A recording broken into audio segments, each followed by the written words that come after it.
ఛత్తీస్గఢ్ జిల్లా గరియా బంద్లో మొన్న మావోయిస్టులు మరియు భద్రతా దళాల మధ్య జరిగినటువంటి ఎన్కౌంటర్ లేదా చెప్పబడుతున్నటువంటి ఎన్కౌంటర్లో 10 మంది మావోయిస్టులు చనిపోయిన విషయం అయితే అందరికీ తెలిసిన విషయమే. అందులో కూడా సీసీ మెంబర్ అయినటువంటి మోడెం బాలకృష్ణ యొక్క శవం తెలంగాణకు చెందింది, వరంగల్ జిల్లాకు చెందింది. అయితే నిన్న మరొక ఎన్కౌంటర్ జరిగింది బీజాపూర్ జిల్లాలో. ఇటు తెలంగాణకు బార్డర్లో ఉన్నటువంటి ఏరియా ఫారెస్ట్లో కూడా ఆ యొక్క ఎన్కౌంటర్లో 2 మావోయిస్టులు మృతి చెందారు. ఇప్పటి వరకు సోషల్ మీడియా మరియు మీడియాలో వస్తున్నటువంటి కథనాల ప్రకారం ఈ సంవత్సరంలో అనగా ఇవాళ సెప్టెంబర్లో ఉన్నాము 13వ తేదీ 243 మంది మావోయిస్టులు ఆపరేషన్ కగార్లో చనిపోయారు. అందులో 214 మంది కేవలం బస్తర్ డివిజన్లో మాత్రమే చనిపోయినట్టుగా ఇక్కడ వార్తలు వస్తున్నవి.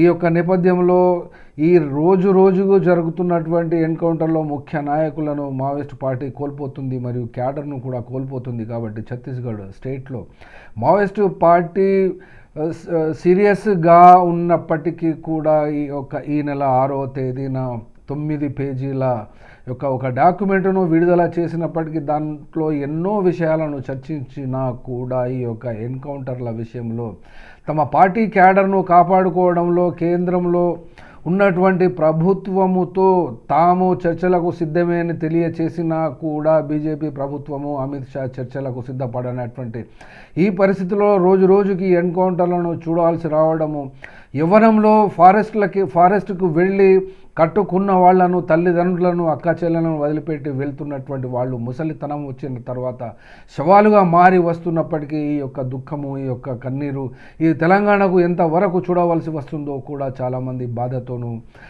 విపరీతమైనటువంటి ఈ యొక్క దుర్ఘటనలను చూస్తూ ఉంటే ఏమీ చేయలేనటువంటి నిస్సహాయ సమాజంగా ఈ యొక్క 2 రాష్ట్రాలు మారిపోయినటువంటి ఈ స్థితిలో కనీసము బీజేపీ పార్టీ యొక్క అగ్రనాయకత్వమైన ముఖ్యంగా అమిత్ షా తగ్గడం లేదు. మావోయిస్టు పార్టీ వాళ్ళు కూడా తమ యొక్క కార్యాచరణను ప్రభుత్వముతో చర్చించుటకు తాము సిద్ధమే అన్నారు. కానీ ఇప్పుడు ఆపరేషన్ కగారును ఆపడానికి ఎవరి దగ్గర కూడా ఏ విధంగానూ సిద్ధపడటలేదు. ఈ యొక్క సిద్ధపడకపోవడాన్ని మనము గత చర్చల విషయాన్ని కూడా తెర మీదికి తీసుకొచ్చినటువంటి మేధావులు కూడా ఎవరి జాగల వాళ్ళు తమ యొక్క దైనందిన జీవితాలలో ఉపన్యాసాలు ఇవ్వడము వరకు పరిమితమయ్యారు. ఇది చాలా దీనమైనటువంటి పరిస్థితిగా భావిస్తున్నాము.